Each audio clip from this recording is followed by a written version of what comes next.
ATMB et Globule Radio vous proposent maintenant un voyage sonore au départ de Chamonix.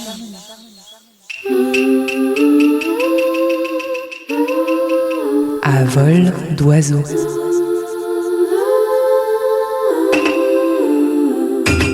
La chronique tapis volant pour étancher votre soif de mouvement au pays du Mont Blanc. Et vous avez dit qu'on s'envolera sur votre tapis volant. Départ imminent vers le désert de Platée.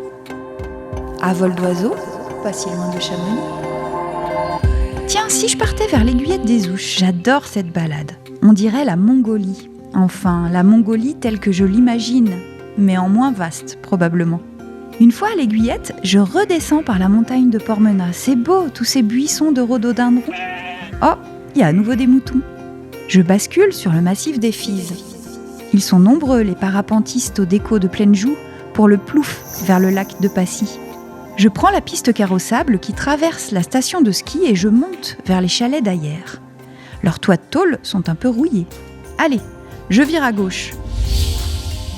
Là, je suis une sente qui s'élève d'abord dans une pente herbeuse, puis qui, rapidement, serpente entre deux gros blocs.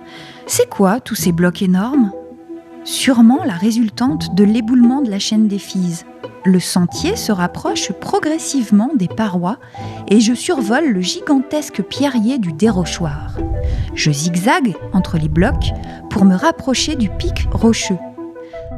La montée du dérochoir est équipée de rampes en métal, de cordes, de quelques échelles et de marches métalliques. Quel point de vue sur le marteau sur ma droite et sur l'aiguille verte au loin. Comme le gypaète au-dessus de moi, je prends le thermique pour passer ce fameux passage du dérochoir et lentement, doucement, mon tapis volant me dépose tout en haut de la falaise. Le panorama à 360 degrés est fabuleux. Grand pré avec les chalets de Salles au loin, les Fises, l'aiguille verte, la chaîne du Mont Blanc, la vallée de Passy, le massif du Beaufortin, les Aravis, la pointe du dérochoir et le désert de Platée. Ma destination du jour. Le désert de Platée appartient au massif du Gifre. Il est dominé par les Grandes Platières à 2480 mètres d'altitude. Immense plateau calcaire, 1980 hectares, entouré d'arêtes rocheuses et accessible uniquement à pied. Il est recouvert par un des plus vastes lapias d'Europe, justifiant son appellation de désert. Après ce voyage merveilleux, j'ai ainsi rejoint le plus grand lapia d'Europe. Le paysage d'aspect quasi lunaire est avant tout minéral. Autour du refuge de Platée, les pelouses alpines épousent un rocher blanc finement sculpté, les lapias. Mais c'est quoi le lapia au juste ? C'est une formation géologique de surface dans les roches calcaires créée par le ruissellement des eaux de pluie qui dissolvent la roche. Ce phénomène géologique a formé un grand entablement rocheux parcouru de fissures.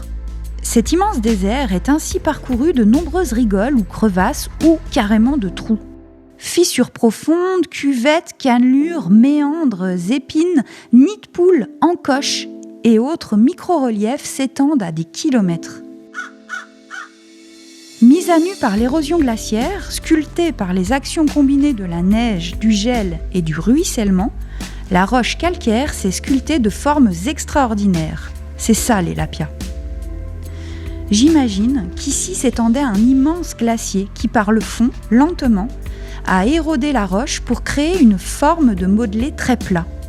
Quand les glaciers se sont retirés, l'eau a commencé le travail d'érosion. Ici, tout est calme, tout est grand, c'est le domaine des bouquetins. Et si vous n'avez pas de tapis volant sous la main, vous pouvez aussi prendre la sortie Passy, la numéro 21, sur la 40. À vol d'oiseau.